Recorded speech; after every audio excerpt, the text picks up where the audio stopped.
A la misma vez que se encuentran las tablas de ubicación de componentes y tablas de localización de conectores, también vamos a tener una tabla de una descripción de la simbología, ¿no? Por ejemplo,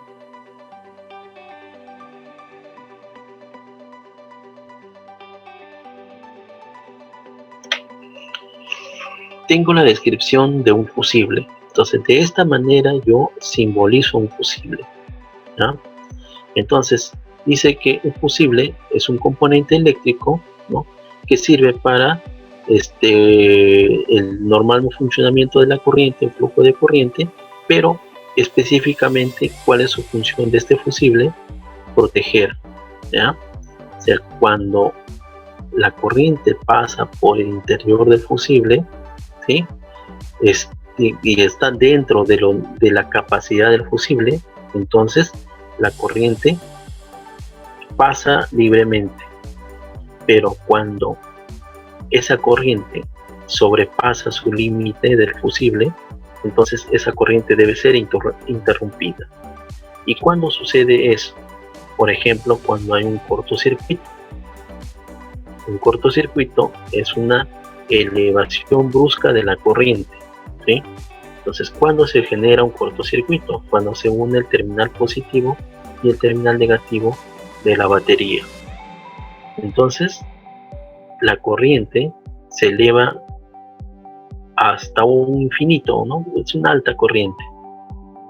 Esa corriente ya no debe pasar, porque si sigue pasando esa cantidad de corriente alta, puede dañar los componentes que están conectados al fusible, y también puede dañar el cable en la cual está conectado el fusible. Entonces, para eso hay que realizar, digamos,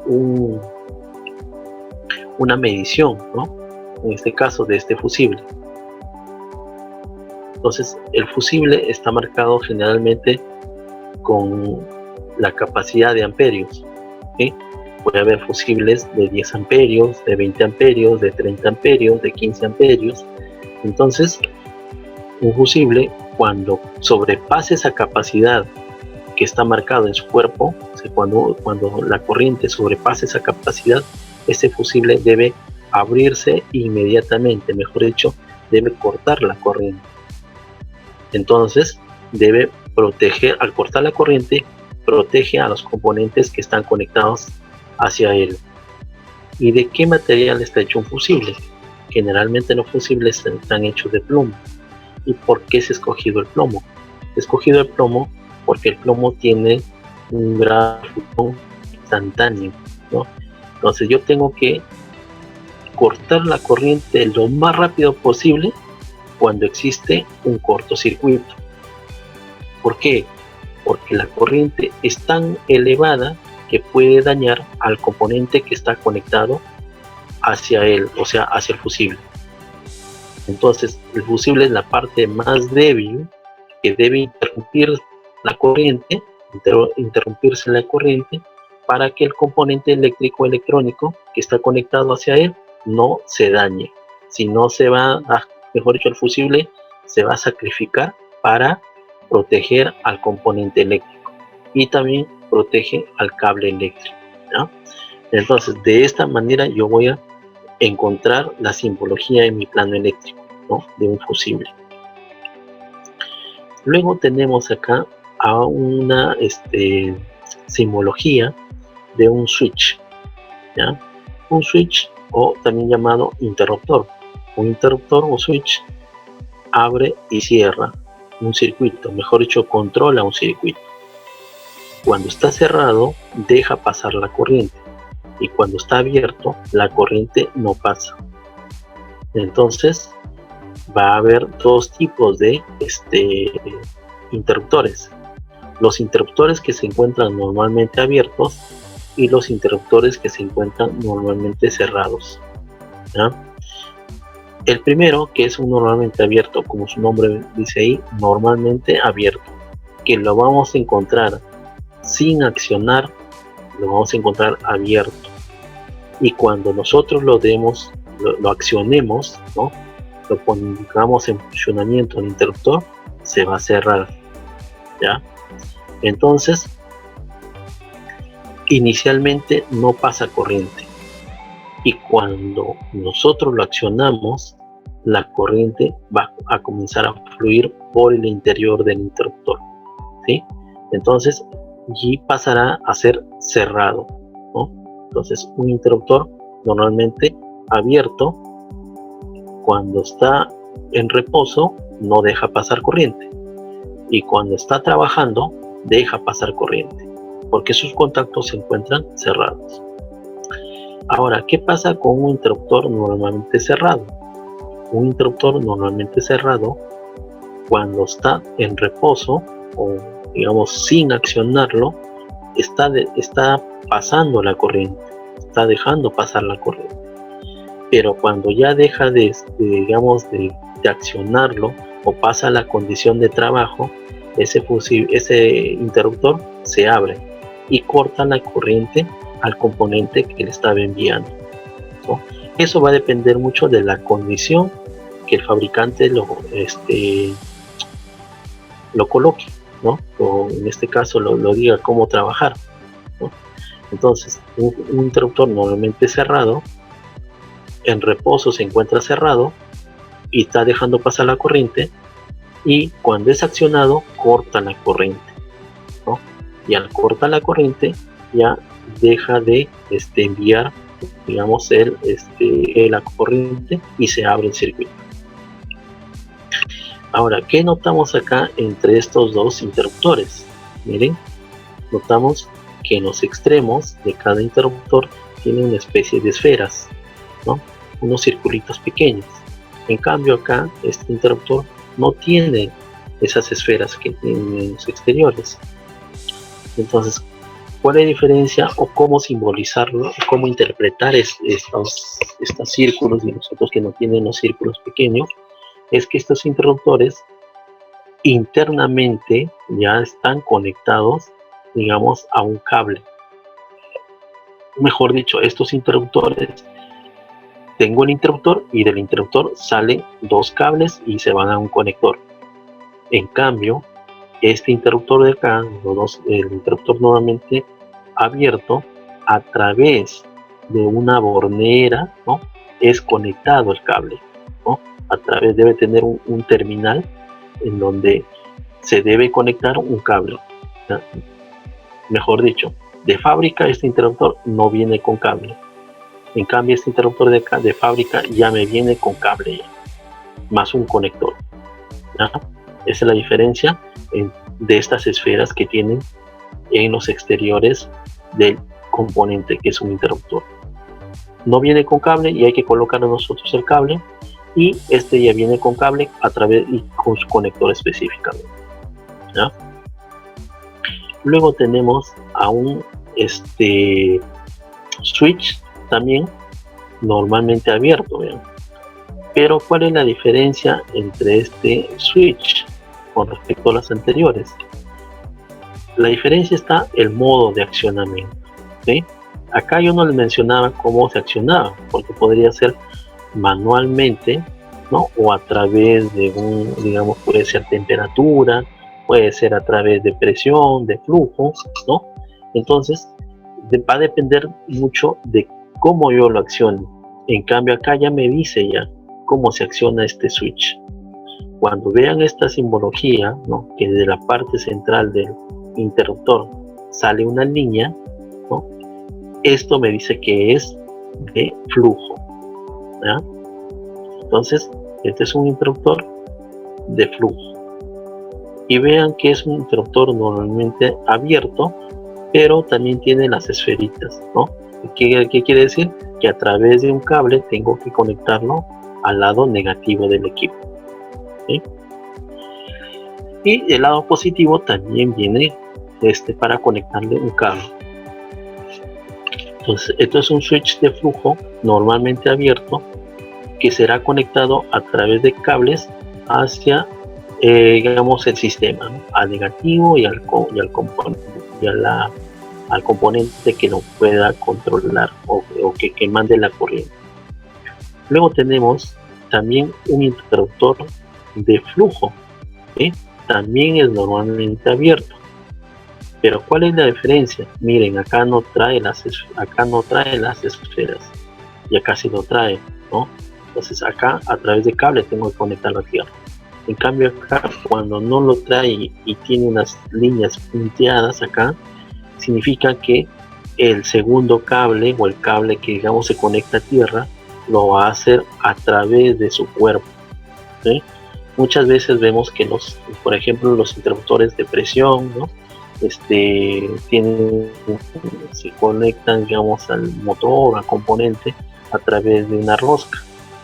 Entonces, muchas veces hemos colocado, para que no salga el flujo, el fluido, puede ser aceite, no sé, colocamos cinta teflón. Entonces, lo que estamos haciendo ahí, estamos aislando, o sea, no lo vamos a conectar al lado negativo.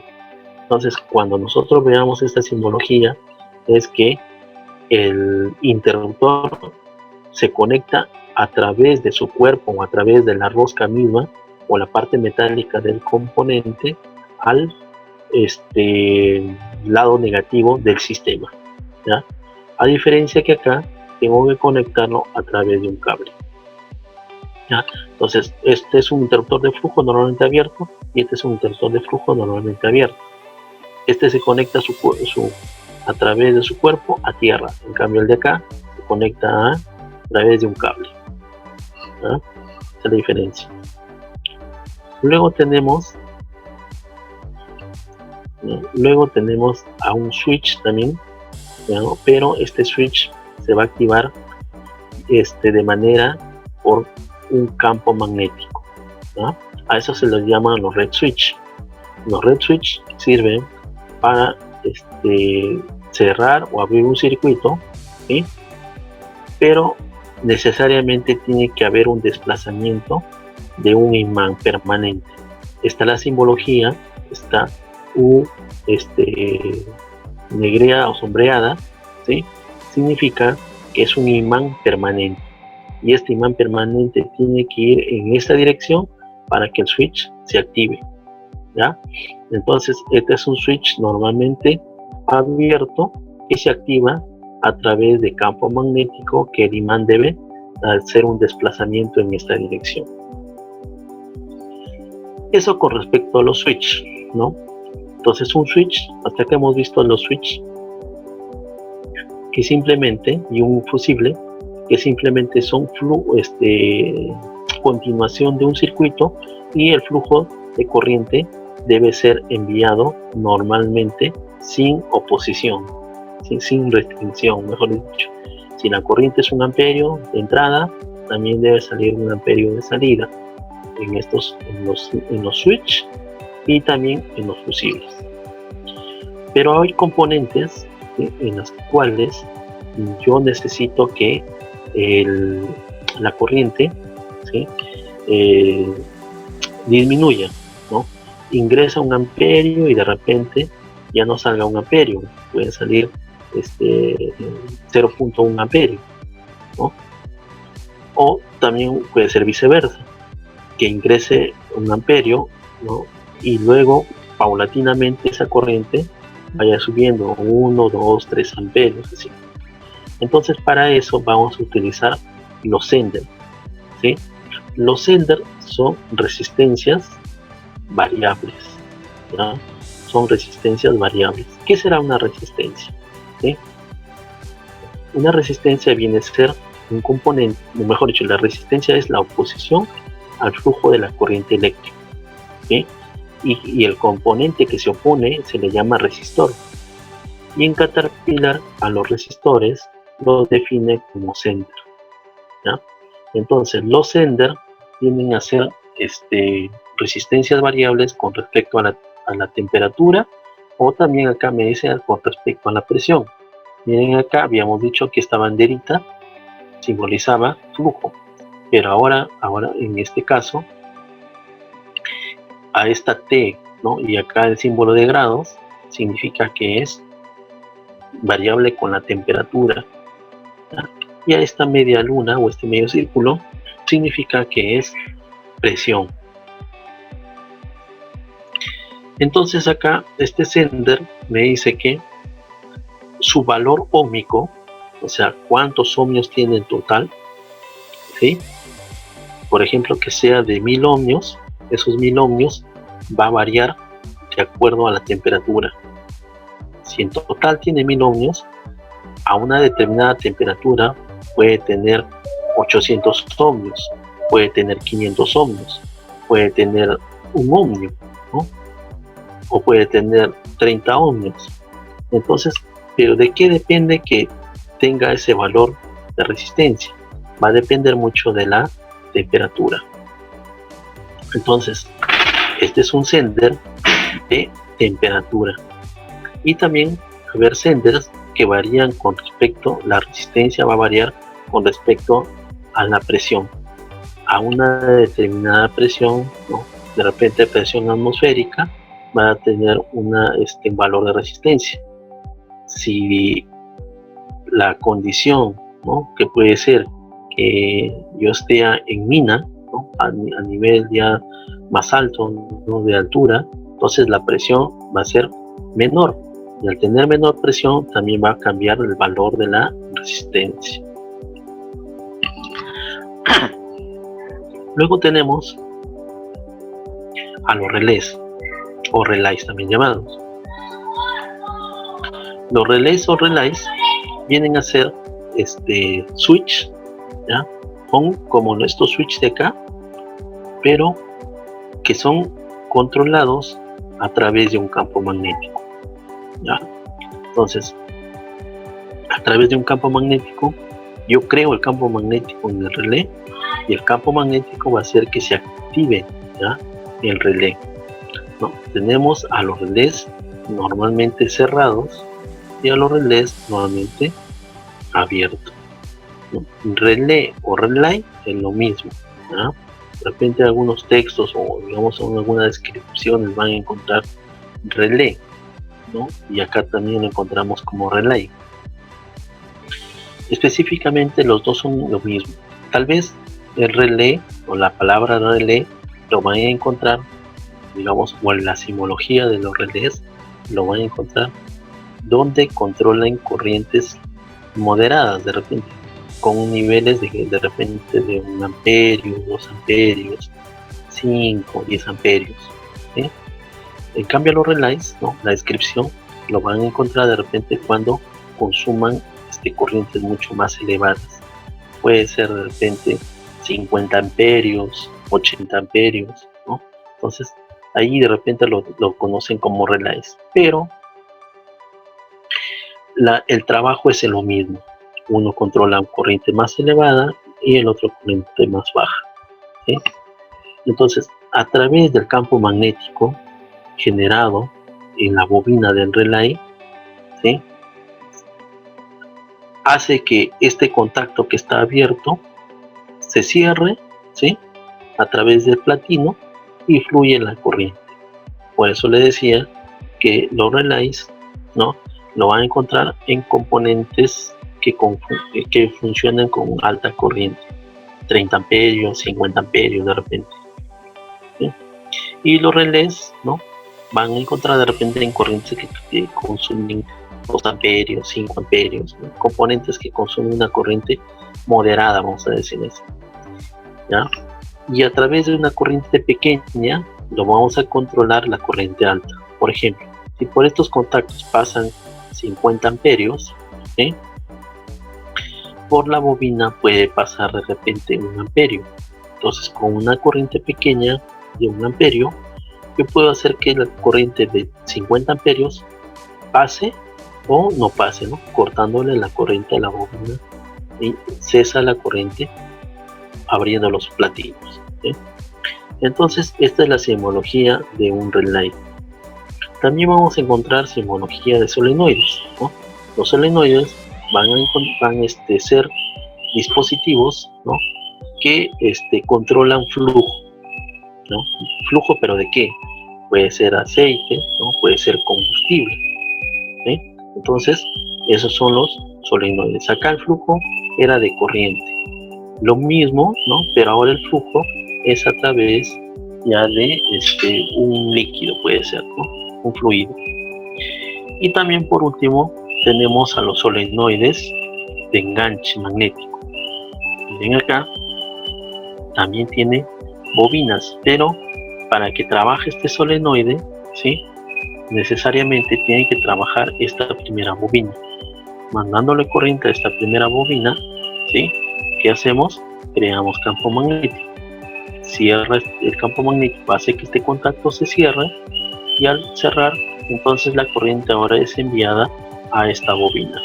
Y cuando se genera el campo magnético de la segunda bobina más el campo magnético de la primera bobina, entonces se activa el solenoide y deja pasar la corriente. Por eso se llama solenoide deja pasar, perdón, el fluido, ¿no? Puede ser aceite, combustible. Entonces, en este caso, el solenoide se llama solenoide de enganche magnético, porque necesariamente tiene que engancharse este contacto para que genere el campo magnético y el campo magnético deje pasar el fluido, ¿sí?